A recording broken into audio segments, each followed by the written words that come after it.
Hello students, welcome. Class 10 triangle का chapter अब शुरू हो रहा है और इसका जो पार्ट 1 है इसमें है similarity of figures.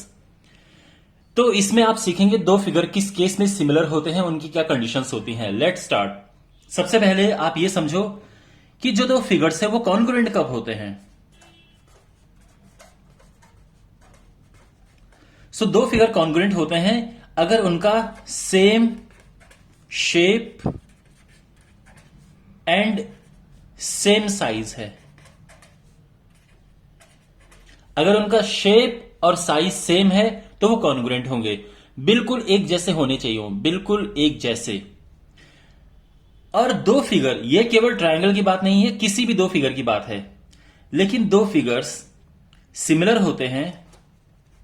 To figures are similar if they have same shape, बस इतना काफी है।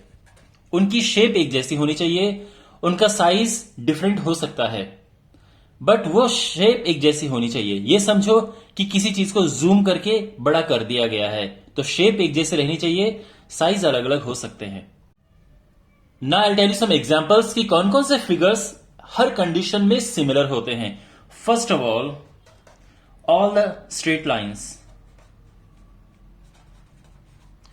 All the straight lines are similar because ये है, या फिर ये ले लो, या फिर ये। All these are similar because they have same shapes. इसके अलावा ऑल द सर्कल्स, जितने भी सर्कल्स हैं, all the circles are similar.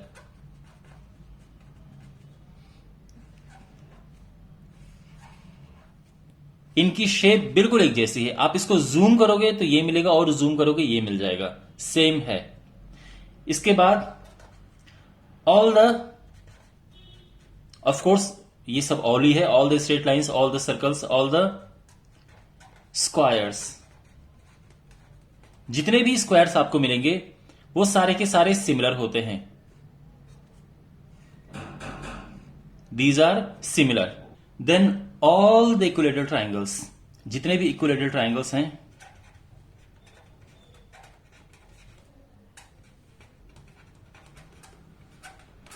ये सब के सब सिमिलर होते हैं। All the equilateral triangles are similar. So जब भी आपके पास सर्कल्स, जैसे सर्कल दिए गए हो, आप इमीडिएटली कह सकते हैं कि okay all the circles are similar. सारे स्क्वायर सिमिलर होते हैं, सारे इक्विलेटरल ट्राइंगल्स और सारी स्ट्रेट लाइंस आपस में सिमिलर होती हैं। Got it? ये चीजें आप ध्यान रखना। Now we have similarity of polygons. So first of all polygons क्या होते हैं? A triangle is a polygon. कोई रेक्टेंगल है, स्क्वायर है, रोम्बस है, trapezium, quadrilaterals, all these are polygons. Pentagon is a polygon, hexagon is a polygon. So all these are basically polygons. Polygons की similarity की condition क्या होती है? इसमें दो कंडीशंस होती हैं। First, two polygons are similar if their corresponding angles are equal.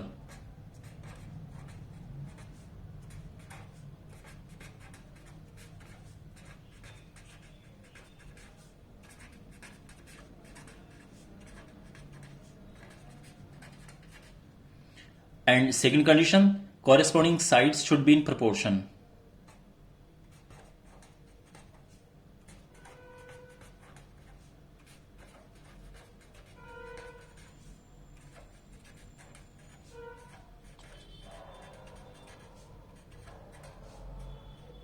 In proportion or should be proportional, okay?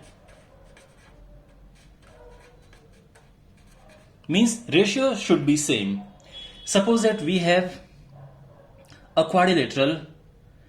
Okay, we have, I'm not making figure, I'm just saying that there is a quadrilateral ABCD, and this quadrilateral is similar to, there is another quadrilateral PQRS. So if you know that these are similar, अगर ये given है कि ये similar है, इसका मतलब पक्की बात ये है कि angle A is equal to angle P. Okay, A is equal to P, angle B is equal to angle Q, angle C is equal to angle R, and angle D is equal to angle S. उसके बाद side AB upon PQ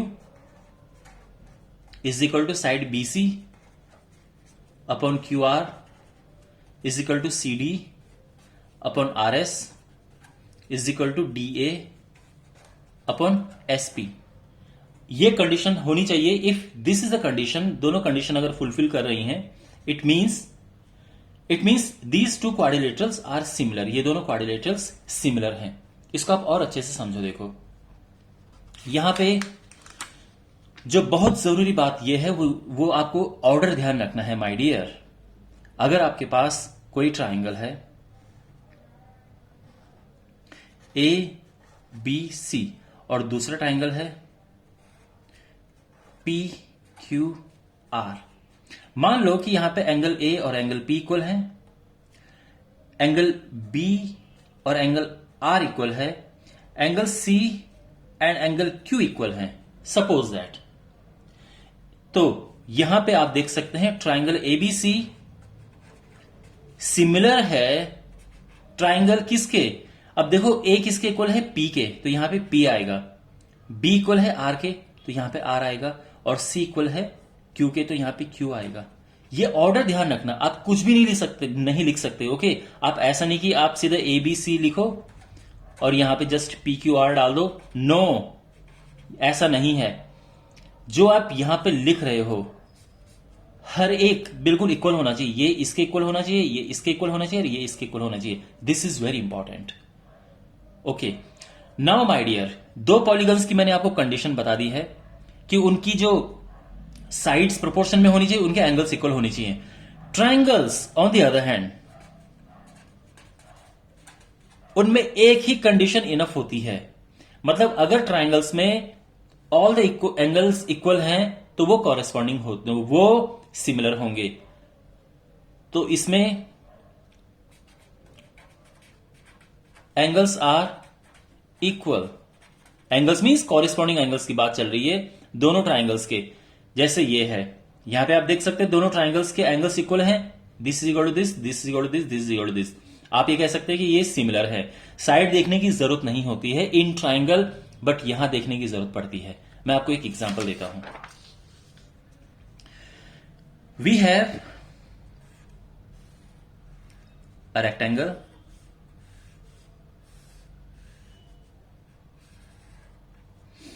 okay ये जो side है this is 2 centimetre 3 centimetre, ये 4 centimetre 6 centimetre, 4 6 2 3, सारे angle 90 degree के हैं।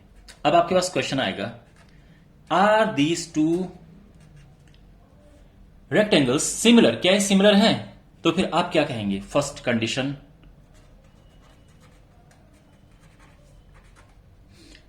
Angles are equal, okay ये इसके इक्वल है, ये इसके इक्वल है, मींस एंगल्स इक्वल है 90 90। अब साइड देखो 2/4 काट के 1/2 आता है। आप चाहो तो इसको नाम दे दे, एक मिनट है, A B C D P Q R S. यहां पे हमने किया सबसे पहले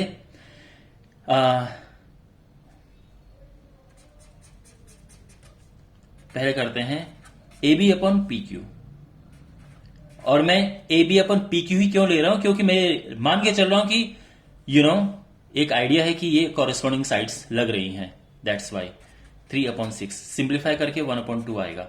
इसके बाद B C upon Q are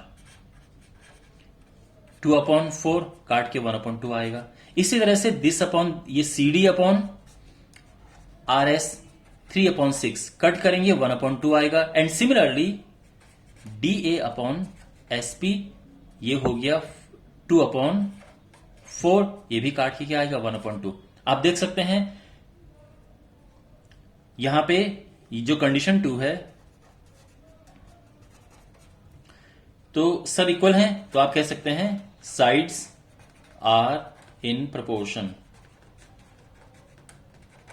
therefore rectangle A B C D is similar to, ये सिंबल होता है सिमिलर का, rectangle P Q R S. Okay अब क्वेश्चन लेते हैं दूसरा। अब क्वेश्चन आपके पास है,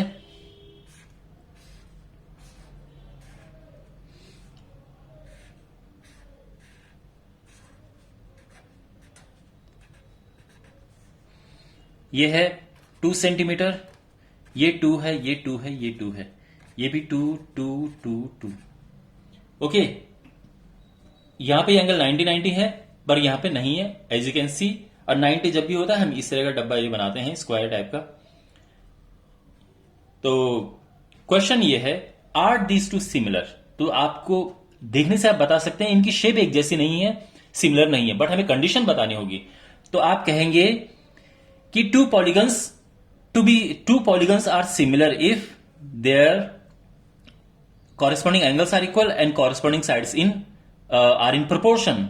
तो आप सीधे कहेंगे since their corresponding angles are not equal,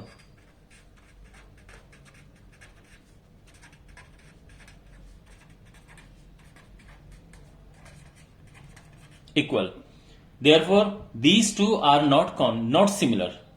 Okay, so ये हो जाएगा they are not similar. So what is the condition? कि यहां पे एंगल्स एक जैसे नहीं थे। ऑलराइट माय डियर, और इसी के साथ आपका सिमिलरिटी ऑफ फिगर्स खत्म होता है। इसमें क्या क्या सीखा आपने? फर्स्ट ऑफ ऑल कि कौन कौन से फिगर्स सिमिलर होते हैं। उसमें आपने देखा कि स्ट्रेट लाइन सिमिलर होती है, सर्कल सिमिलर होते हैं, इक्विलेटरल ट्राइंगल्स, स्क्वायर्स, कोई भी स्क्वायर उठा लो सारे सिमिलर होते हैं। इसके बाद आपने सीखा पॉलीगन्स की सिमिलरिटी क्या होती है।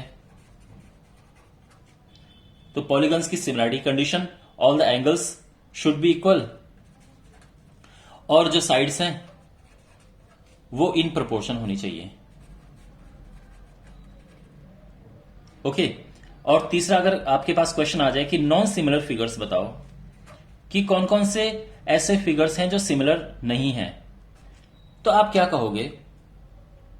बहुत सारे हैं भाई। दो रेक्टेंगल, सारे रेक्टेंगल सिमिलर थोड़ी ना होते हैं। एक रेक्टेंगल ये है, दूसरा रेक्टेंगल मैंने ये ले लिया। अब क्वेश्चन अगर आपके पास ये है कि ये दो सिमिलर नहीं है, क्यों? तो आप बोलोगे कि भले इनके एंगल इक्वल हैं, मान लिया, मतलब एंगल इक्वल हैं इनके, but their sides are not in proportion. Okay, this upon this is not equal to this upon this, that's why these are not similar. इस तरह से अगर हम कोई भी दो ट्राइंगल की बात करें, आइसोसेलेस ट्राइंगल ले लें, तो आइसोसेलेस ट्राइंगल ऐसे भी होता है और आइसोसेलेस ट्राइंगल ये भी होता है। ये साइड इक्वल है और ये साइड भी आपस में इक्वल है। क्या ये सिमिलर हैं? बिल्कुल नहीं। These are not similar because their angles are different. तो ये नॉन सिमिलर फिगर्स होते हैं। सो आई होप ये पार्ट आपको समझ आ गया होगा, और I will see in the next part. और हाँ, please don't forget to solve जो 6.1 एक्सरसाइज है। आई एम श्योर आप ये एक्सरसाइज आराम से सॉल्व कर सकते हैं। सॉल्व करके कमेंट बॉक्स में इनके आंसर लिखना, या आप अपने डाउट पूछ सकते हैं, मैं आपको उनके आंसर जरूर दूंगा। और मैं मिलता हूं आपको अगले पार्ट में। Take care.